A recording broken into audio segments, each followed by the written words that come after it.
Um, After Dr. Leslie Jonas's presentation yesterday, you all are in for another treat today. We talked about cultural heritage and the lands yesterday, and now we're going to get a little bit more into why this place is so incredible and the natural heritage of the Cape and Islands. So this speaker has served as executive director of the Compact of Cape Cod Conservation Trust since its founding in 1986. He will tell you everything about the compact. He's a graduate of Williams College and the University of Rhode Island. He also previously worked in regional government on coastal management and water quality issues. He served as chairman of the Barnstable Conservation Commission, vice chair and treasurer of the Massachusetts Land Trust Coalition, vice president of the Association to Preserve Cape Cod.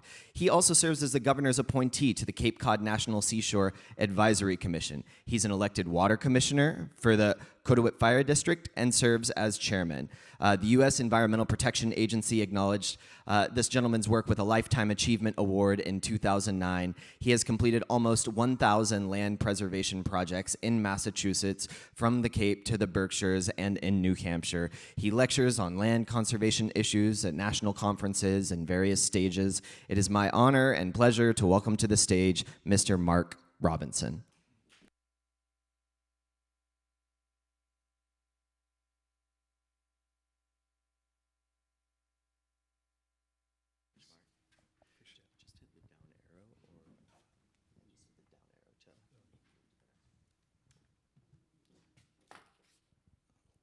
Wow, what a powerhouse group of speakers we've heard from this morning. Very enlightening to me. This is a field that I'm really not familiar with. And I'm not an academic. I'm not an expert on anything other than Cape Cod. I'm an expert on Cape Cod. So I'm happy to present today to you my feelings and passion for this special place. And I've got some slides that go with it. That yellow star is where we're sitting right now in Dennisport on Nantucket Sound, one of the 4 coasts of Cape Cod. And we're very happy to be surrounded by water, not just the ocean, but our 900 ponds and our incredible sole source aquifer of groundwater beneath us. These are all interrelated. They all flow together through the estuaries and through the ground. Did you ever wonder if you could love a place as much as you love a person? Is it even possible? Well, if it is, then you should know that I love Cape Cod almost as much as I love any person, including these creatures shown here. And I'm not alone. There are many of us, some might say too many.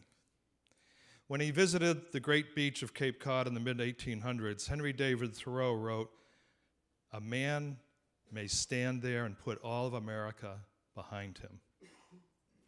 Well, today, one might say that all of America is behind him, crowding in, perhaps ready to push the man off the edge of the cliff. Everyone has a different baseline of Cape Cod, what he remembers from his first visits or her childhood spent here between the forest and the shores. The Wampanoag baseline goes back more than 12,000 years here. It has continued almost uninterrupted until something happened 400 years ago. I wish I could find the old newspaper clipping. It was a comic strip in the local paper. It had a pair of Pokanoket braves peering through the bushes at the Mayflower anchored in Plymouth Harbor. One brave says to the other, "Oh, why don't we let them stay? What harm could they possibly do?" The harmony of the people of the first light, living with the land as a part of them, can never be recaptured. But their love of the land is so strong that they are simply still here, as Leslie said yesterday. Colonization in the 1600s eventually led to suburbanization in the past century. As John Denver sang, more people, more scars upon the land. There's our friend, the horseshoe crab. My baseline on Cape Cod goes back almost 70 years. First as a child, vacationing with my grandmother, digging in the muddy creeks of Barnstable Harbor and paddling out to the swim raft anchored in the strong current. The house was on a sandy lane with a primitive cesspool sitting on the water table. Today, that house is reached by an asphalt road and served by a municipal sewer system that has enabled the tiny summer cottages to morph into two-story trophy homes. We can never get our baseline back, though we cherish it in memory. What we can do, if we look hard enough, is to find small nooks to participate in the Cape Cod experience. A sandy cart path through the pine woods that winds through the hills as it did 300, 400 years ago. A beach to dig clams that are not polluted. An island surrounded by salt marsh or in a pond that has never been built on. Let's look at some of the significant wildlife habitats that make Cape Cod special. We'll start offshore and work our way inland. There's our friend, the right whale. The offshore sandbanks off the Cape are a major feeding ground for the North American right whale. It was called that maybe because it was the right whale to hunt. Lots of oil, and it floated after being harpooned. So it's easier for the whalers to take advantage of the flotation. Strong regulations since 1949 have prevented hunting, but there are only 372 left in the world. The waters recede more than a mile out in Cape Cod Bay at low tide. One of the wonders of the natural world, these tidal flats. Visit it if you can while you're here. The endangered roseate tern skims over the shallows hunting baitfish. The ultimate Cape Cod tourist, they fly as far south as Brazil for the winter.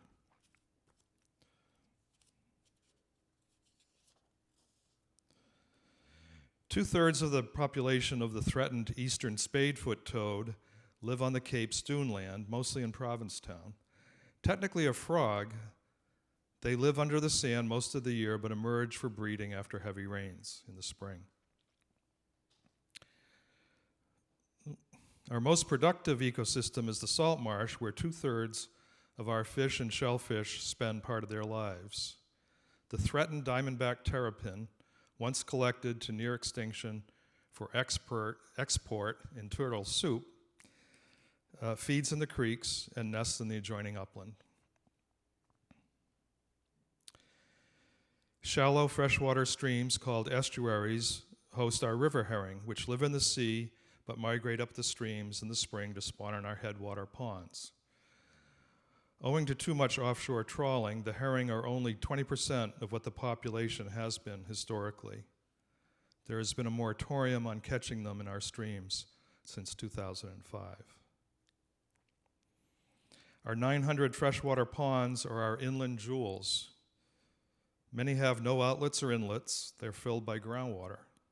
The fluctuation of the water table creates a shoreline niche that supports the rare Plymouth gentian.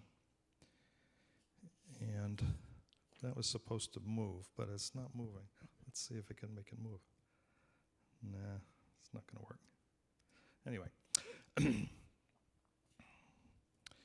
The Cape's population of this gorgeous plant is considered the most robust in the world. A subset of our eastern pine and oak forest is the pine barrens, dominated by open scrub areas, and the rare Barron's buck moth is found only in these habitats.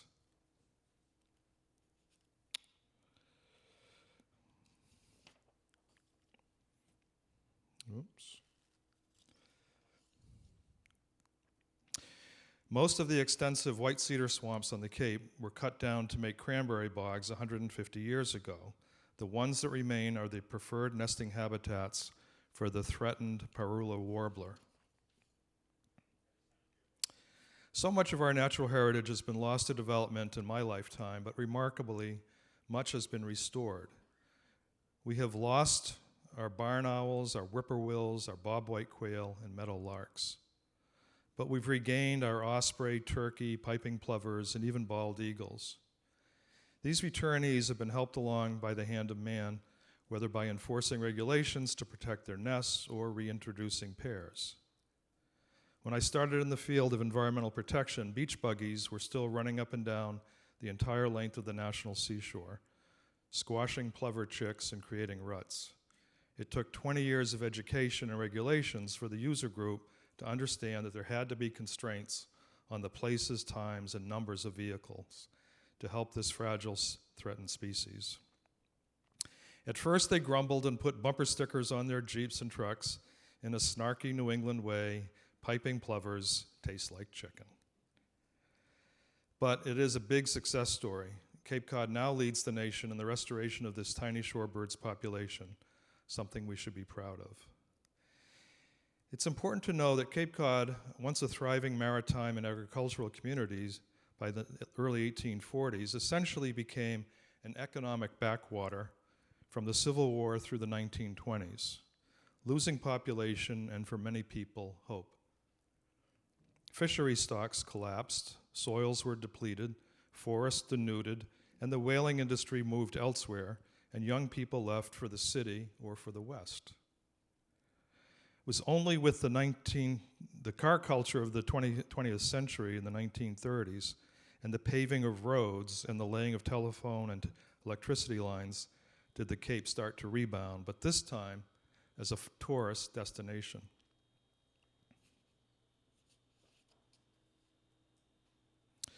Where tourists once took the train or steamboat from Boston and New York to stay in a shoreside hotel, like this one in Wellfleet, since burned down like most of them, now they could drive their cars to their modest summer homes. The Depression and World War II interrupted this phenomenon, but it rebounded vigorously by the 1960s, and sprawling residential subdivisions on quarter-acre lots were built. The 1980s were the height of the development boom. Several Cape Cod towns were the fastest growing in New England. None of the sprawl was connected to sewers. All of the household wastewater went into the sandy soils and leached into the drinking water wells, into the ponds, and into the bays. Algae blooms, oxygen loss, and fish kills have resulted. Cape Cod towns are spending billions of dollars now to retrofit sewers into all of this development. The pattern goes like this. Tourists come to the Cape for a short stay. They like what they see and they like what they do. They buy a home to stay for the summer and perhaps the shoulder seasons, spring and fall, in the weekends. They retire into their summer home and become part of the year-round population. My baby boom generation has gobbled up most of the available housing. COVID brought more white-collar workers who could work from home. Many who used to rent their homes for the 9-month winter or year-round to local people now use short-term rental companies. Some say we have an affordable housing crisis on Cape Cod. I say no, we have plenty of homes. We have a terrible distribution of homes. So many still sit empty for much of the year, while single moms and their kids are living in cars. I've been reading a lot recently about the over-tourism syndrome around the globe. Italy, France, even Iceland. Local people feel squeezed out geographically, culturally, and financially by the hordes descending to revel in the charm of their place. Cape Codders know this feeling all too well, but it's not new. Our year-round population of 230,000 swells to more than 2 million in the summer. We have been used to it for a long time, so we don't feel it as badly as folks in these other new hotspots do. We've gotten used to it. The biggest gripe for locals is the summer traffic on our inferior road system. And despite lots of funding and publicity, no one takes a bus. In recent decades, locals have gotten a hoot out of staging bridge parties on Labor Day. They would wave from the overpasses along the Mid-Cape Highway to the summer people exiting the Cape over the canal. Some of it was an affirming thank you for supporting our economy. Some of it was an ironic Yankee good riddance. We like the quiet winter patterns here. The overdevelopment of the Cape led to mounting anxiety in the populace about losing open space, and that anxiety has led to concerted action. The first major effort was the federal government purchase of 30,000 acres that became the Cape Cod National Seashore in 1961. Since then, it's really been more of a local project. Cape Cod towns collectively have spent more than many states in this nation on purchasing land for conservation and water protection, about $500 million in the past 40 years, doubling the percentage of the land mass that is now preserved.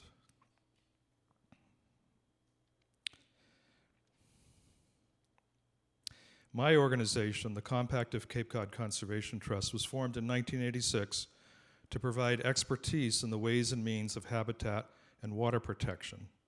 We are the oldest regional network of nonprofit land trusts in the US. The Cape is also a place of many other firsts. We had the honor of hosting the oldest Native American land trust east of the Mississippi. You see Leslie Jonas standing there next to the sign of the Native Land Conservancy. Because our real estate has become so expensive here, we have to form funding partnerships to purchase open space. It's typically a mix of private and public dollars. The nonprofit sector has the creativity and ability to work quickly and quietly. We try to marry that with the access to capital of the towns and states, of the state governments. So don't try to follow this diagram, just get a headache, but you can see how many partners interacted with one another. In this case, we also attracted private investors to rejuvenate the commercial shell fishery here in Dennis, while we focused on the 40 acres of dune and beach to preserve. So looking ahead, here are some innovations in environmental protection that we are exploring now on the Cape. Eco-restoration. We cannot take back the Cape entirely to a pre-contact period of environmental bliss, but we believe there is inspiration in turning some pockets of blight into attractive jewels in the landscape. It might be tearing down a dilapidated motel and creating a riverfront overlook. Nobody knew this view was available from the highway before that motel was purchased by the town and demolished. You have to remember that the Cape began as a farming, not a fishing region. At one point, we had the largest farm, 22,000 acres east of the Mississippi. Our turnips, asparagus, and strawberries were legendary, but farmland soils were lost to the same sprawl that decimated wildlife habitats. Today, we have found ways to get some farms to hang on by buying them or their development rights while keeping them leased for production, like the Tony Andrews farm here, a 120-year-old strawberry farm. Preserving natural land is the best way to keep resilience in the landscape, allowing all the new climate factors to play out as they will. But we could, whoops. Yeah, we're missing a slide. We can also respond with positive action, turning monocultures like abandoned cranberry bogs into natural systems again. Cape Cod has become an epicenter for this phenomenon with 5 projects completed in the last 5 years. It's the most exciting innovation I've seen. We're also leading in the restoration of natural tidal flow back into dammed estuaries. The Herring River Project is the largest salt marsh restoration in New England. Because land conservationists are pretty good at getting deals done, we can find some properties that could lend themselves to multiple uses. I call it conservation and. Here's a 60-acre forest with one rundown house on it. Rather than tear down the house and restore the landscaping, we are partnering with Habitat for Humanity. Habitat will build 14 small houses on the part of the property that had been developed. We will preserve 53 acres of the 60, and 14 families can move in. It's mostly my generation that burdened Cape Cod with suburban sprawl, but it's the same one that responded out of anxiety or guilt to keep some special places special for the next generations. People still want to come to Cape Cod to visit or to summer or to stay or to retire because it's still a lovely place stuck out in the ocean that you get to drive to. Our attraction is the combination of beauty and history and our watery playground, and I, for one, still love it. I'm not an expert on how tourism can be sustainable here or anywhere. I presume you will be hearing from those experts, as you have. I do know that when I am a tourist somewhere, whether in New England or overseas, I try to learn a little of the history before I go and after I return, when I have some context for it. Travel without learning is just loitering. My wish is that you will come away from the Cape with some appreciation of the hard work that goes on, mostly behind the scenes, to retain some of the Cape Cod experience, even if we cannot keep it intact everywhere. Remember, special places don't stay special by accident. There's an old joke about day trippers who come to the Cape with a t-shirt and a $5 bill and don't change either one. One thing we can all change is our attitude about the people who are struggling to keep it worth traveling to. Enjoy your stay. Are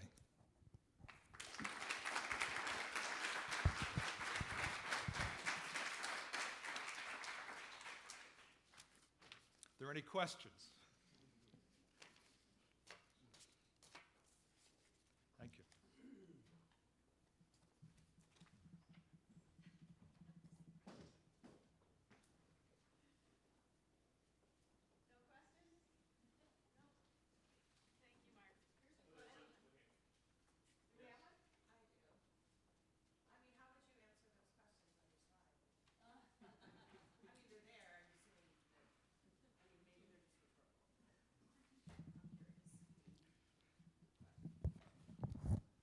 Well, I thought they were rhetorical. Did we save Cape Cod? No, we did not save Cape Cod. I came from the suburbs outside of Boston, and I spent every summer here. I was what we call a summer kid, shuttling between grandparents, different houses, and finally my parents bought a house, and they retired to that. I grew up in the suburbs. I brought the suburbs with me to Cape Cod. It's a suburban place. Did we save enough of Cape Cod? Yeah, I think we did. 40% of the landscape is a major accomplishment.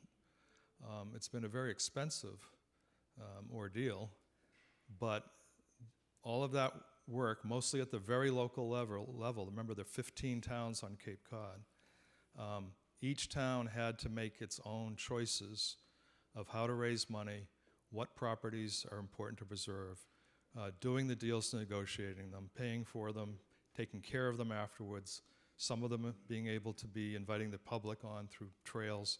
It's a big, big commitment. But as you wander around, you'll see signs, and it's the Dennis Conservation Land Trust has preserved this piece, and the Yarmouth Conservation Trust has preserved that piece.